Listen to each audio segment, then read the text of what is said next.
this wall, I have like a selection of cards, and then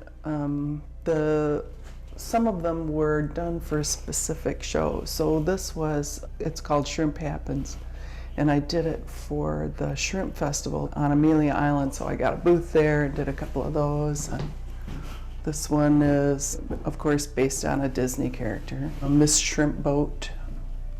I just like the idea of a skeleton with, you know, as a beauty queen. I mean, the reason I do these is because they make me laugh, you know, I mean, I just think they're hilarious. These are part of a series that I did when I first started doing the skeletons. I was in the middle of a belly dancing series, and so I was trying to do 100 belly dancers because I just thought they were awesome. And I got about halfway through the series, and then I was like, ugh, I need a break. And somebody said, well, why don't you do one that like Salvador Dali would do? I said, oh, okay, skeleton on the beach, you know. So I did, like I whipped out like 5 dancing skeletons on the beach, and they started selling. I was like, holy crap, can't give away the, you know, the belly dancers, but the skeletons are going like crazy. So anyway, I ended up getting a show with the skeletons, and then, you know, and then they just sort of took off after that. This stuff I do because it's fun, it's therapeutic.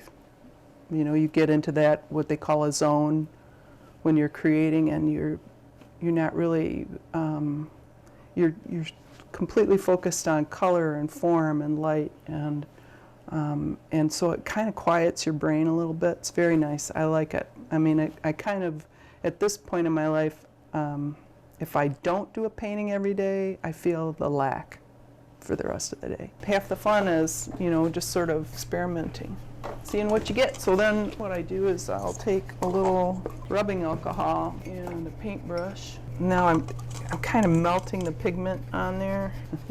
Based on this, just looking at the studies, I probably would take that top one, the warm underpainting with the red, the orange, and the yellow. I really like how this contrasts with that warm underpainting. I love how that sits on top there. I can kind of see that the top of the horse's butt comes down, you know, just a little over halfway down from the top of the piece. Lady Godiva she's almost halfway through the painting, maybe a little bit further back. I just need a mark. This is a study, so. One of the things about working with skeletons all the time is you get real familiar with what a human body looks like, with just the bones. Oh yeah, so I gotta show you these, okay. So these are, back in the, I don't know, a year or two ago, I was doing this series of portraits. And so I was doing a portrait every day, and I gave people, I just had them send me their selfies, and I said, and then tell me if you want it to be skeletonized or not. And so a lot of people were like, yeah, turn me into a skeleton. So this was like some little kid, you know, and it was just like, he just was so happy. And I loved the little curly hair on top, you know. I had this, this couple was like, yeah, turn us into skeletons. Like, okay.